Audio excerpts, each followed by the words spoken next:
ჭადრაკის დაფა. თათია პაჭკორიასთან ერთად.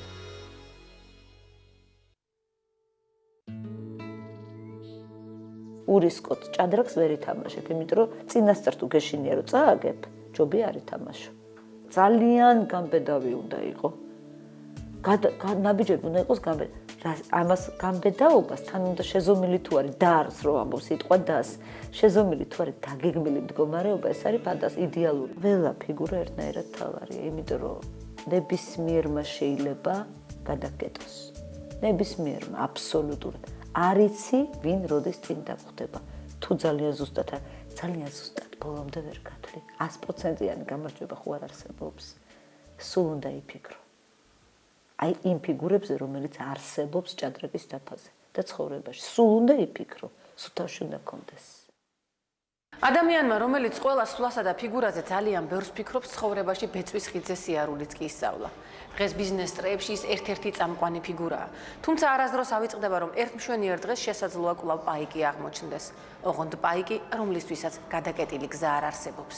ეგ არ უნდა გქონდეს არასოდეს, რომ მე მაინც ვერაფერს. ეგ არის პირველი ამპარტავნება. აი პირველი თავის მართლება არის საკუთარ თავთან, რომ მე არ მაქვს ხა არაფრის ისა და მე ამას მაინც ვერ შევძლებ. ყოფილა ესეთი მომენტი, რომ პროექტი თავიდან ბოლომდე გაკეთებული მაქვს, პული მაქვს, უზარმაზარი, დახარჯული კრედიტი მაქვს, ყველაფერი გაკეთებული მაქვს და არა მეუბნებიან. არ იქნება, არ გამოვა. რა გინდა რო ქნა? ან თავი როგორ უნდა იმართოს, მაგრამ არ არსებობს რო გზა არ ეძებო. არ შეიძლება, იმიტომ რომ აუცილებლად გამოჩნდება გზა. თავარი არის რაც შეიძლება მეტი ეცადო. აი სულ გადმოვარდები დაუშვათ დაფიდან. საერთოდ მაგრამ გამოსავალი არსებობს. ყველაფრიდან არსებობს გამოსავალი. გამოუვალი მდგომარეობა არ არსებობს. ერთ მშვენიერ დღეს მართლაც ყველაფერი შეიძლება მოხდეს. ცუდიც და კარგიც. თუმცა დიდი ბიზნესი ერთბაშად არასდროს იწყება. გამონაკლისი არც რუსუდან კერვალიშვილი ყოფილა, მაგრამ იდეა რამაც შენების სურვილი აღძრა, სწორედ ერთ მშვენიერ დღეს გაჩნდა. ერთ მშვენიერ დღეს სახლიდან გავიხედეთ. მე ვცხოვრობ ბოცვაძის ქუჩაზე ვერაზე და დავინახე რომ აი ამ არეულობის ჟამს ერთი ადგილი, რომელიც გადიოდა კოსტავას ქუჩაზე, ჩვენი ქუჩიდან, ბოცვაძის ქუჩიდან იყო, როგორ იცით, ქარიანი ქუჩა გასასვლელი, რასაც ქვია, ხომ? გადასასვლელი, ქუჩა გასასვლელი. სახლი, რომელიც იქით ამჟამად ბიბლიოთეკა არის, ტექნიკური ბიბლიოთეკა, იმის ქვეშ იყო ღიობები, ესეთი. და ვიფიქრე, რომ ნეტა რა მოხდება ეს ღიობები რო შეივსოს, აქ ალბათ რაღაცა ძალიან მყუდრო გარევა გამოვა. ეს აზრი ოჯახის წევრებისთვისაც მისაღები აღმოჩნდა. თუმცა მის განხორციელებასთან დაკავშირებით იდეის ავტორის როლი ვერ დაინახეს. ეს ის პერიოდი იყო, როდესაც შეინიშნებოდა ერთეული მცდელობები ცხოვრების ახლებური თამაშის წესების მორგებისა. მაშინ ადამიანთა უდიდესი ნაწილი სრულიად მოუმზადებელი აღმოჩნდა ველური კაპიტალიზმის წინაშე. რუსუდან კერვალიშვილი მიხვდა, რომ ასე ცხოვრება აღარ შეიძლებოდა და პირველი ნაბიჯი გადადგა. შეიცვალა მოულოდნელად ჩემი ოჯახური მდგომარეობა, შეიცვალა როგორც ყველას მსოფლმხედველობა, მაგრამ მე მოულოდნელად აღმოჩნდი იმის წინაშე, რომ ვეღარ მიმუშავებდი ჩემს სამსახურში, იმიტომ რომ ჩემი განყოფილების გამგე სათაყვანო ადამიანი, რომელსაც გავყვებოდი ყველგან იმდენად მისი მწამ და ავატყოფთან მისი ურთიერთობის. ის წავიდა ამერიკაში. ასე დაიწყო მრავალწლიანი ბრძოლა, დაცემა და წამოდგომა. და რაც მთავარია გზებისა და ადამიანების ძიება საკუთარი იდეების განსახორციელებლად. ამ ქალბატონს ხშირად ზრდილობიანი ღიმილითაც ისტუმრებდნენ, მაგრამ მას არ მობეზრდა ახალ-ახალი ინიციატივები და მალე ქარიან ღია ადგილებში რესტორანი ევროპა გაჩნდა. როდესაც რაიმეს იწყე, პირველი არის ყველაზე მთავარი და ბატონმა მამუკა ხაზარაძემ თქვა ერთხელ უსმენ, გუნდით იწყება ყველაფერი. აი გუნდი, შენს ირგვლივ პროფესიონალებით ვინ არიან და ადამიანებს პირველ რიგში უნდა შეარჩიოს ადამიანები. ვინ წამოყვება, აი შენ მარტო შენ იდეაში ვერსად ვერ წაყვალ, აბსოლუტურად გამორიცხულია. და იმდენად იდეა არ არის მთავარი, რამდენადაც ადამიანები. რომელსაც ჯერა, რომ აი აქედან რაიმეს გაკეთება შეიძლება. არსებობს ადამიანთა ორი კატეგორია, ვინც იგონებს ბიზნესს და ვინც ასრულებს. მაგალითად, რუსუდან კერვალიშვილი პირველს მიეკუთვნება და ამიტომ შესრულებასთან დაკავშირებული ყველანაირი ნიუანსი თავის გუნდთან ერთად ისწავლა. მე ვიგონებ. მე ვცდილობ რომ შესრულებ და რომ ვიგონებ, ცოტა ფანტაზიებში გადავდივარ და მადლობა ღმერთს საფშველის ჩემი და რომელიც ძალიან მყარი ისეთი სტაბილური ადამიანია ამასთან დაკავშირებით. მე პატარა ბიზნესებიც მიყვარს ძალიან. გიჟდები ისე მიყვარს, იმიტომ რომ გამართლებული არის ბევრი პატარა ბიზნესი და შეიძლება მე ნელ-ნელა სწავლობ ამას ყველაფერს და ერთბაშად არაფერი არ იწყება. მე ისე კარგად ვიცოდი რეცეპტები ევროპაში საჭმელების. რომ თქვენ უბრალოდ ვერ წარმოიდგენთ, თავი გიყვარდეს რასაც აკეთებ. აი ხა რა იყო იქ საოცრება. იქ მუშაობდნენ ბიჭები, ოფიციანტებად, რომელიც ყველა სწავლობდა. იმ პერიოდში არ იყო ესე. იოლი ამ ნაბიჯის გადადგმა, რომ შენ მუშაობ ოფიციანტად, ბიჭი, ოჯახიდან გამოდიხარ და დღის მეორე ნახევარში სწავლობ უნივერსიტეტში. ეს ბიჭები დღეს არიან სულ ყველა აბსოლუტურად დიდი ხელმძღვანელები ობიექტების. არანორმალურად მიხარია და მეამაყება, იმიტომ რომ იქაც ესე იყო, ბევრი წლების წინათ იყო ესა, 13 წლის წინ ერთად სწავლობდით, 14 წლის წინ ერთად სწავლობდით და უნდა გენახათ როგორ სწავლობდი, რამდენი გრამი უნდა ბადრიჯანი, ჩვეულებრივი აჯაფსანდალის გაკეთებას, ესე იგი, კაცზე რო კერძი გამოვიდეს, რამდენი გრამი ბადრიჯანი უნდა იყოს გამოყოფილი, რამდენი ზეთი უნდა იყოს და აი ამის მთელი რეცეპტურების შესწავლას. პატარა ბიზნესიდან დიდი ბიზნესისაკენ შანსი მისივე წყალობით გაჩნდა. და მან ისწავლა ასევე ყველაფერი, რათა ის გარდაექმნა კანონზომიერებად, ერთიან სისტემად. ეს მინიატურული ქალბატონი მალე საამშენებლო ბიზნესთან დაკავშირებული ყველანაირი საქმის თანამონაწილე გახდა. რა მითხარით, იცით, ყველაზე მეტად მაინტერესებს, აი შუაში წყლის გადაყვანის საკითხი, რეალურად ის უკვე გადაწყვეტადი არის, აი რაზედაც აღვხლაპარაკი, რომ შუაში აი წყლის გადაყვანა ზღვისკენ უნდა იყოს. ხო. დონე უნდა წამოიწიოს. დიახ.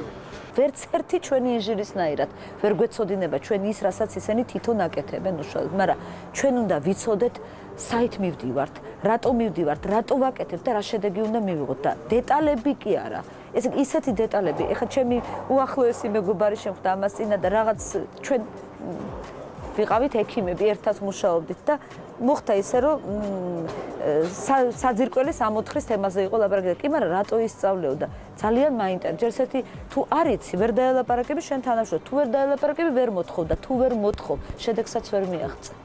არ შეიძლება რომ არ იცოდე, ძალიან კარგად უნდა იცოდე. საძირკვლის გათხრა, ფუნდამენტი და ზოგადად შენება მისთვის შემოქმედებაა. დღეს მისი თვალით დანახული ბეტონის ქარხანაც კი ლამაზია. კარგ ბეტონის ქარხანაზე ლამაზი, საერთოდ აი ძნელი წარმოსადგენია რაიმე რო იყოს, იმიტომ რომ წარმოიდგინეთ, გძნობ ქალს ხო მოგწონს აუცილებლად ძალა, ძლიერება, რაღაცა ისეთი როგორი შედეგი, მარტო შედეგი არა, იცით, აი სანდოობა. ესე იგი აბსოლუტური შურით აღვივსე ბეტონის ქარხანა რო დავინახეთ თან სადაც წმინდა მიწაზე განათებული ეიფელის კოშკივით ბეტონის ქარხანა მოწესრიგებული ძლიერს და აი ულამაზესი ესეც ოცნება მაქვს რომ თბილისში რო ეს რა არის რომ ეს ბეტონის ქარხანაა როგორ ესეთი ლამაზი ბეტონის ქარხანა საოცრება არის ხო შეიძლება ამწეც ლამაზი იყოს გაფერადებული ამწე რომელზედაც ზემოთ ესეთებიც ნანახი მაქვს და მისკდება გული აი ზემოთ კიდია ბუშტი სტარკის მშენებლობაზე. სად კიდია რა ხდება? რას ხედავ, ესე იგი. ულამაზესი ამწე, რომელიც არის შეღებილი ლამაზად ზოლებიანი, ლურჯი თეთრებით და სუბოლოში ლურჯი თეთრებით ბუშტი.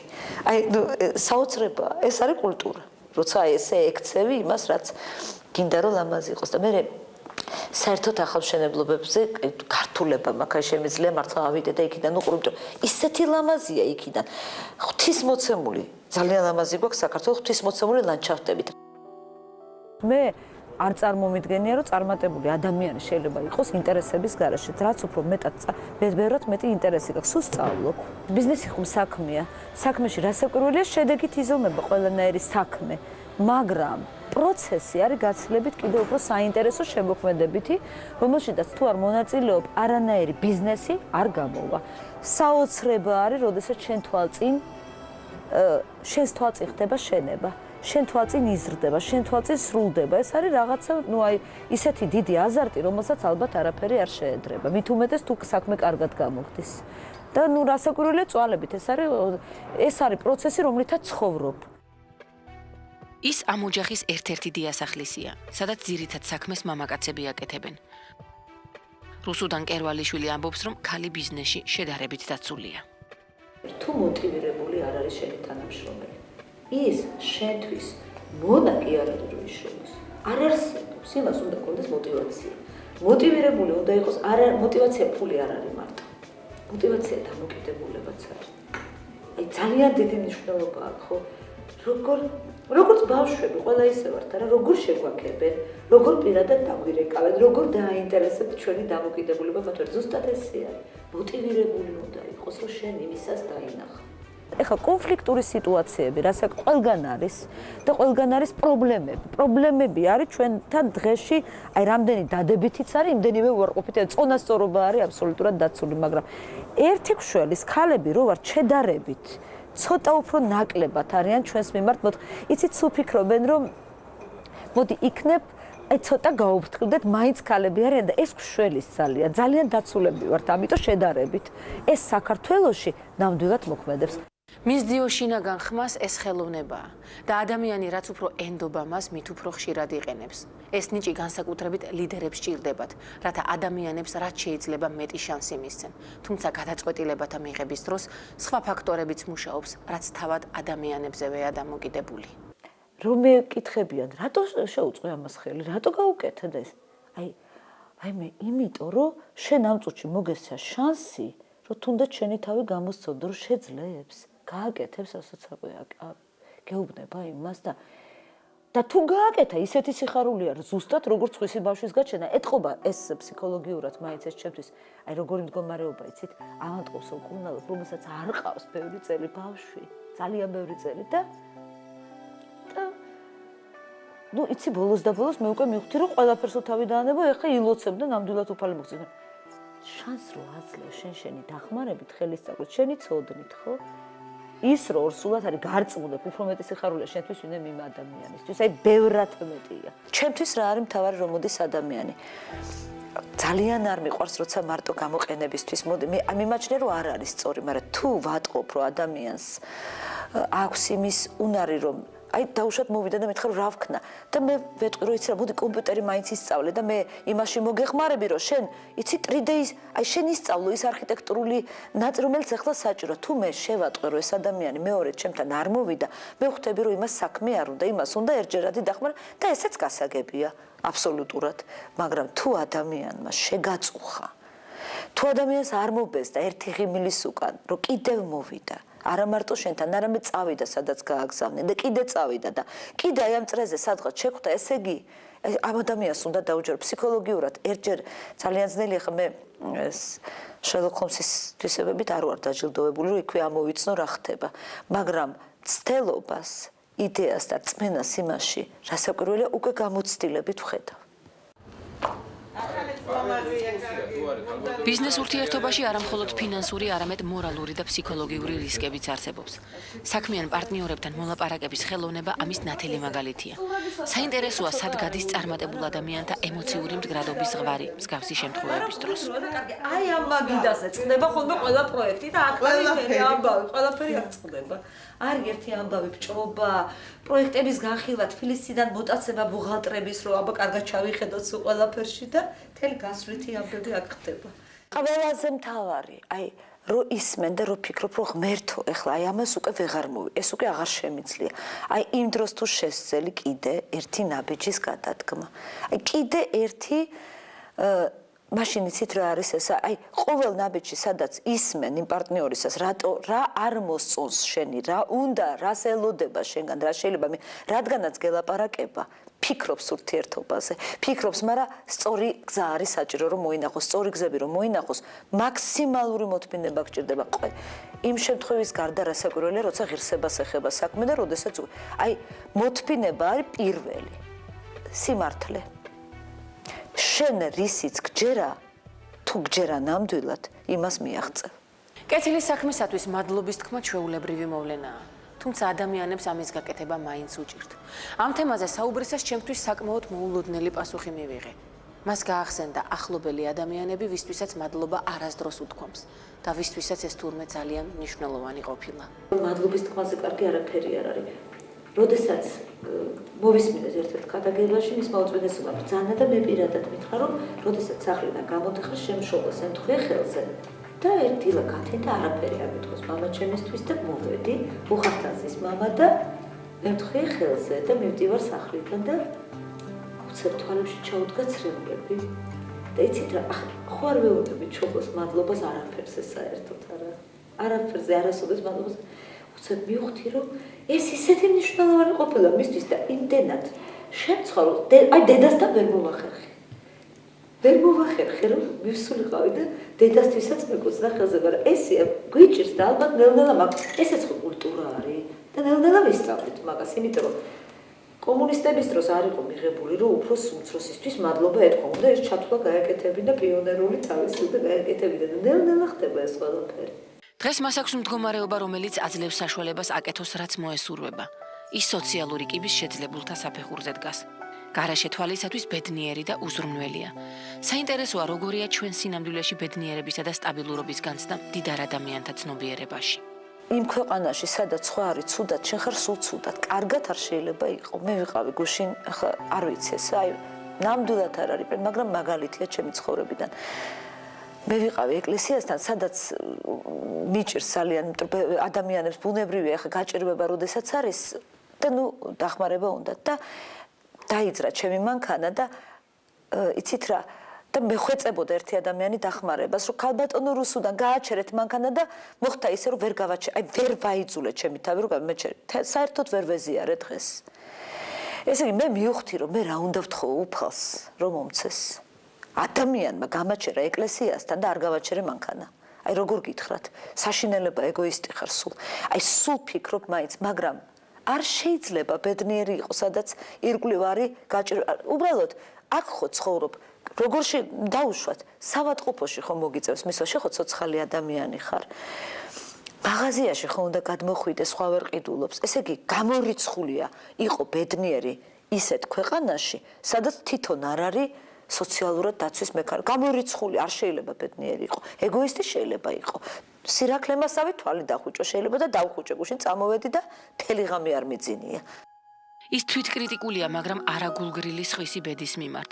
ზოგადად ბოლო წლებში აშენებული ეკლესიებით თუ ვიმსჯელებთ, ადამიანი ფინანსური წარმატების დროს მეტნაკლებად შემწირველი ხდება. მაგრამ დიდრები ჩვენს ქვეყანაში მაინც არ უყვართ. მეუფე დიმიტრი ამბობს, რომ მათ ბევრი დაფარული სიკეთე და მადლი აქვთ.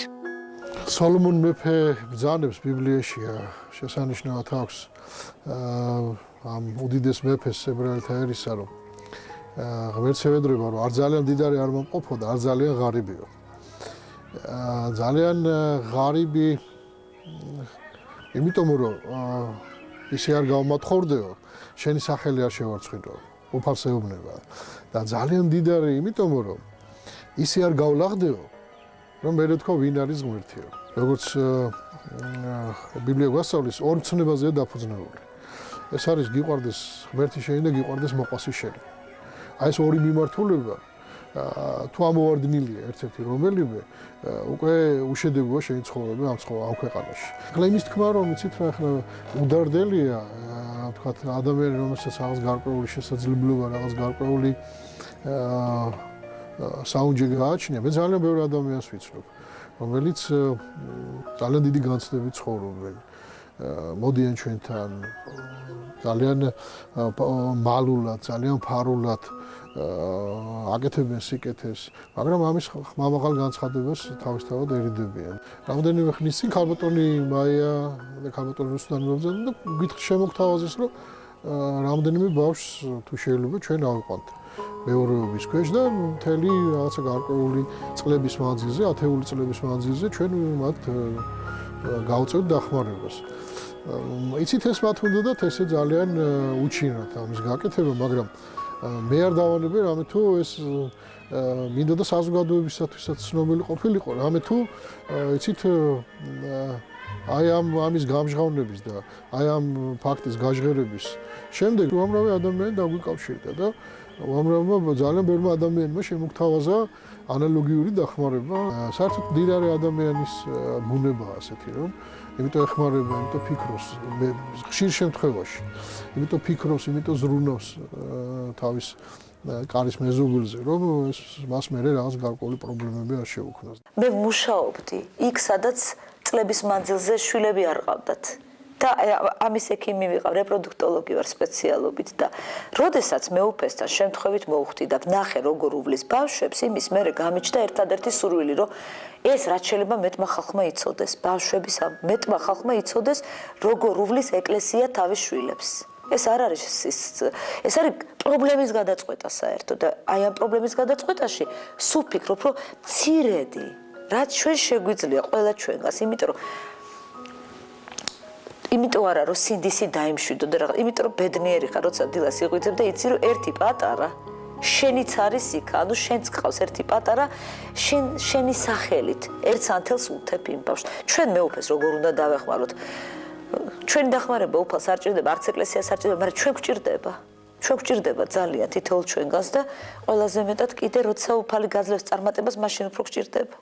თქვენ ვერ იპოვით ვერც ერთ ადამიანს, ვინც კი მიაღწია წარმატებას ნებისმიერ სფეროში და არ იყო შეპყრობილი სიყვარულის გრძნობით. ეს ენერგია მათ ეხმარება მაშინაც, როდესაც ის მთავრდება. მაგრამ არის შემთხვევები, როცა სიყვარული სურვილისა და ქცევის სრულიად განსხვავებულ ფორმად გარდაიქმნება. მთელი ცხოვრება თანგდებს და სასწაულებს ახდენს. ეს მეორე არხია. დარჩით ჩვენთან. ჩემთვის ეს მეორე არხია, მე ვარ ზაზა დარასელი, ჩემთვის ყველაფერია, როგორ გადმოგცეთ, არ ვიცი, ეს ჩემი ყველაზე დიდი სიყვარული. მე სადმე რომ მივდივარ, ტელევიზიასთან გავივლი, კაბინეტში ვხედავ. შუქიანთია თუ არა მეორე სართულზე და მე მივდივარ ჩემს საქმეზე. ეს ჩემი ყოველი დღე არის, მაგით ვცხოვრობ საერთოდ და რასაკვირველია პირველ რიგში მისი არანორმალური პასუხისგებლობა. სამსახურზე და არანორმალური სიყვარული. აი რატო დაიწყო სატივეზე მშენებლობა? სულ იმის პრობლემა ქონდა, რომ აი სატივეზე ჩემ კლასელებს როდის მისცემს სახელმწიფო ბინას. მე პრაქტიკულად რასაკვირველია ძალიან ბევრი შეცდომა ცხოვრებაში, არ შეიძლება ბიზნესში რო არ მოგივიდეს, მაგრამ ყველაფერი იქიდან დაიწყო. აი მე ზაზასთვის ვაშენებდი იმას, იმ უბანს, რომ სატივეს უმილ ბიჭებზე მოთხრობა ბოლომდე მისულიყო და დამთავრებულიყო და საერთოდ ერთხელ თქვი, რომ ალბათ მაშინ აღარ ვიქნები, როდესაც სატივეს უბანი დამთავრდება თქო. და ჯერჯერობით კიდე არ დამთავრდა და გრძელდება ისე რომ ჩემი ვალდებულება არა მაქვს დამთავრებული აი ამასთან დაკავშირებით. და არა მარტო სატივეცით, აი როგორ კი ყველაფერი, რასაც ვაკეთებ, მეხმარება. ძალიან მწვენია. მე ძალიან ბევრი რამეს ისე ვერ ვაკეთებ, როგორც იმას მოსწონდა. აი ძალიან ბევრი რამეს. ზაზა ვერაფრით ვერ გადაიტანდა იმას, რომ აი ამ სიტყვებს, რომ ესე იგი აი როგორ გითხრათ, რომ მე ვარ მდიდარი, დაუშვათ აი ესეთი. ის აი ყველანაირად ეწინააღმდეგებოდა ამ ადამიანის მსოფლმხედველობას, აი ყველანაირად საერთოდ. და სიმართლე რო გითხრათ, აი როგორ ავთქვა, არ ვიცი, წარმატება მაქვს ბიზნესში დღესდღეობით და ყველაფერი მის სახელს უკავშირდება. ჩემთვის ყველაფერი აბსოლუტურად.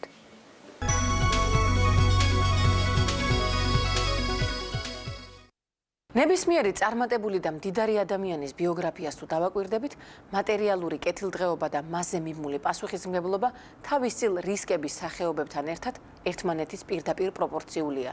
თუმცა ყველა მათგანი ნებისმიერ ასაკში მშვიდი და უშფოთველი ცხოვრების წინააღმდეგ მაინც გამოდის. მამა იყო ენერგეტიკოსი, აკადემიკოსი და 62 წლის ადამიანი შევიდა ბიზნესში. ეს მოხდა მას მერე, რაც მაგან გულის ოპერაცია გაიკეთა და გადარჩა. მაგან თავიდან მოიფიქრა, რომ თუ კი შესაძლებელი არის, რომ იყოს ელექტროენერგია გამოიმუშაოს პატარა მდინარეებზე გესებმა, ხო არ შეიძლება მათი სიმძლავრის მომატება და მეტი დადგმული სიმძლავრის აკრეფა. ანუ ესე იგი ეს იქნება უფრო მეტი შემოსავლიანი, იმიტომ რომ მეტ სინათლეს ეს უშუქობის დროს მოხდა ზუსტად. მეტ სინათლეს მისცემს ადამიანებს და გამომუშავებაც მეტი მექნება. იქიდან წამოვიდა ყველაფერი მამას თვითონ შექმნილები, მაგრამ ჩვენ სრულიად ერთმანეთთან კავშირი. გარდა იმისა, რომ კამათობთ ხოლმე, ერთმანეთთან ბიზნესში კავშირი არ გქონია არასოდეს. მე ხასიათით მამას ვყავარ. ხო შენ ვყავარ ხასიათით? ჭუით. ხო, ჭუით ვყავარ მამას. თავში ამიკე. ახლა მეორე ოპერაცია გაიკეთა გულის და ახლა ჩამოვედი ჩვენ, რათა წყნარად მთელი ამ სიტყვის მნიშვნელობით აი დაველოდოთ მოვლენების განვითარებაზე, როგორ იქნება მამა და ვიცხოვროთ ყოველდღიური ცხოვრებით. ამ დროს ჩვენთან სახლში მობრძანდა მეუფე დიმიტრი და მეუფე დიმიტრიმ გითხრა, რომ ესა თქვენთან აქ პატარა გორა რომ არისო, იმ გამოქვაბულში რა არისო? და ნუ ჩვენ უთხარით, რომ აი აქ იყო ესეთი ოცნება ლევან გოთუასი, რომ ეს განხორციელებულიყო ძალიან რომ განხორციელებულიყო პატარა საიდუმლო იმ დროის გადასახლების შემდეგ ჩამოვიდა საქართველოში და არ შეიძლებოდა მაშინ და ეკლესია. შეხედეთ აი იმ გვირაბზე ვამბობ. პატარა გვირაბი რო არის იქ. შეხედეთ აი იქ აი აქედან გადადიოდა ბეწის ხიდი და ლევან გოთუას უნდოდა რომ 40 წელიწადი გადასახლებაში იყო და აქედან იქ უნდოდა რომ გადასულიყო და წიგნების საცავი გაეკეთებინა და პატარა სამლოცველო. მოვედი სახლში და დამხვდა პროექტები მშენებლობისა. და ყოველ დღე ჩადის, არ შეიძლება მისთვის ფიზიკურად გადადეს იქად, ეხლა საფეხურები როგორ დააწყოს, როგორ გააკეთოს და როგორ ავიდეთ ეხლა იმ გვირაბამდე. ინტერესი აქვს, ინტერესი. ხო შეიძლება აი ამ სახლში რომ მაგრამ არა, უნდა რომ განავითარო, სანამ ცოცხალი ხარ, ხო გინდა რომ რაღაცა გააკეთო, გაალამაზო, შექმნა. წარმატებული ადამიანები საკუთარ გუნება განწყობას ერთი შეხედვით იშვიათად უჩივიან, მაგრამ ეს მხოლოდ ერთი შეხედვით. გავლენიან ფიგურებს კიდევ ერთი საერთო კერძო ადამიანური თვისება აქვთ, რაც თითქმის ყველა მდიდარი ადამიანის მარადიული განცდაა. პერიოდები გაქვს ძალიან ძლიერი დეპრესიის, როცა არავისი არ გჭერა და აი მე მაგალითად მქონია ესეთი რაღაცა, რომ აუ სულ ყველას ვჭირდები რა, მარტო ვჭირდები ამ ადამიანებს და არ აინტერესებთ, რომ აი მე როგორა ვარ. მე მითხრა ერთმა ჩემო უახლოესმა ადამიანმა, რომ იცი რა, სანამ ვიღაცას ჭირდები, ისეთი ბედნიერი ხარო, რომ ჭირდებიო. შენ წარმოგიდგენია, რომ უფალმა მოგცა იმისაშვი, რომ ჭირდები შენ სხვასო. ეხლა ვამეტებ ეხლა, მაგრამ რასაკვირი ძალიან ძნელია, იმიტომ რომ ესე რომ შეხვდები და რომ ფიქრობ, რომ ეხლა შენ მეორე კითხვას უკვე გეტყვიან რომ რაღაცა და აი არ აინტერესებს როგორ ახლა, მაგრამ როგორ არ აინტერესებს, უბრალოდ მომენტი აქვს ნახა და როდის გაგითხა, სხვა დროს ვერ გნახავს და აი ესეთი რაღაცები ხდება. მოგეთ სულ საკუთარ თავთან ისა მაქვს ტრეინინგები, მაქვს რაც შემიძლია, მაგრამ რო გითხრა რომ წინ წავედი და ვსწორდები, ესე არ არის. თავარი განსხვავება წარმატებულებსა და რიგით ადამიანებს შორის ისაა, რომ პირველნი სარგებლობენ შემოქმედებითი ფანტაზიის უნარით. დანარჩენებს კი წარმოდგენაც კი არა აქვთ მასზე. რუსუდან კერვალიშვილი ამბობს, რომ დიდი ბიზნესმენებისა და შემოქმედებით ადამიანთა ინტერესები ერთნაირია, მაგრამ მათ უბრალოდ ასპარეზი აქვთ სხვადასხვა. მატერიალური საშუალება ძალიან ბევრს განაპირობებს. ძალიან ძნელია, სულ არაფერი არ აქვს, მაშინ რაიმე შექმნა, მაგრამ მაშინაც უნდა იფიქრო, აი იქიდან როგორ გამოხვიდე. იქიდან მე მით უმეტეს ეხლა მართლა არის ძალიან ბევრი საშუალება იმისი, რომ რაღაცა მოიფიქრო. რაღაცა ოდნავ წინ წახვიდე და დაიწყო. აქ იცით როგორ სოფელში ვცხოვრობ მე, როდესაც გაჭირება იყო და ქვეყანა იქცეოდა, ინტერესები ძალიან დიდი ბიზნესმენების და ადამიანების, რომელიც შემოქმედები არიან ერთნაირია. სტრესში გავიდნენ ჩვენი სოფლის ქალბატონები და ყვავილები არმაზიდან თბილისში, აი ესე გამწკრივებულად წაიღეს ყვავილები და სოკო. გადარჩენ. მთელი სოფელი ამათმა მიგვიყვანეს საერთოდ ეკლესიაში. ამათმა გითხრეს, რომ აქ ისეთი კარგი მოძღვარია, რომ აი მე და ზაზა, რომ აი აქ გადავიდეთ ამ ეკლესიაში და აი ნახეთ თქვენ, რომ ყველაფერი კარგად იქნება. აი ძალიან ისეთი, ამიტომ მე აი ამათგან წასვლა არსად აღარ მინდებ, რომ აქ ხედავ, რომ აი ძალიან ნამდვილი დამოკიდებულება არის ცხოვრების მიმართ. მე მინატრია, რომ ღმერთო, აი გემუდარები, ოღონდ რაც მთავარია, ჩემი ახლობელის წამლის ფული მქონდეს. აი წამლის, ოღონდ აი ამას, აი ეს იყო ჩემი ყველაზე დიდი დაუშვათ პრობლემა, იმიტომ რომ წამალი ძალიან ძვირი და ის რაც მე მითქო და მე მგონი საქართველოში თითქმის არ არის რომ ვინმეს ეს არ გადაეტანოს, ესე არა ვარ გამონაკლისები, მაგრამ აი ძალიან ისეთი მაგალითია, მაგრამ სკარლეტ ოხარასის ხომ გახსოვთ, მე აღარ ვიშიმშილებ დღეიდან. ხო? მაგრამ როგორ არის შიმშილებ თუ შენ არაფერი არ აქვს საერთოდ, აი რანაირად როგორ შეძლებ. უნდა ერთად რაღაცნაირად არ შევხვწყოს ერთმანეთის, მე არ ვიცახი, აი კიდევ ერთხელ სწორად გამიგეთ. მარტო მოთხოვნა არა. ითხოვე იმისთვის, რომ რაღაცა გააკეთო. აუცილებლად გქონდეს იმის იმედი, რომ რაღაცას კომერციული ფართი დაუშვათ, არ მინდა არაფრის რეკლამა, მაგრამ როდესაც შეიძლება გაქირავდება იმ სწორ ადგილზე, არჩევა მიიღეს ხვისი და ის გააკეთე, რომ როგორმე ელემენტარულად თავი ირჩინო. აი წარმოუდგენელია. ან მიწას დაუბრუნდი როგორღაც, თუ შეძლებ ამას, მაგრამ ზეპირი ლაპარაკია ის, რომ ფულის სახელმწიფომ თუ არ შეგვიწყო ამაში ხელი თათია. არც ერთი ჩვენგანი დაცული არა ვართ, სოციალურად როცა დაცული არა ხარ, გინდა მდიდარი იყავი და გინდა ღარიბი. არ არის ქართული თვისება მათხოვრობა. არ არის. ეს არის გარედან შემოტანილი და გაუტალობა ეს არის საშინელება, არ უნდა გავფოროტდეთ. არ უნდა გესისღებოდეს, მდიდარი შენია ისიც. ისიც შენი ქვეყნის შვილია და რაღაცნაირად იმასაც ხელი შეუწყე, რომ სამუშაო ადგილების შექმნას. ფიქრი და გამოსავლის ძიების უნარიას უდიდესი ენერგია. სიმდიდრე და კეთილდღეობა მისი დაგეგმვისა და სისტემაში მოყვანის შედეგი. სიღატაკე და არაფრის კეთებაც ასეთივე თვითდარწმუნებულია, თუმცა გაცილებით ადვილი, რადგან მას არც არაფერი აქვს დასაგეგმი.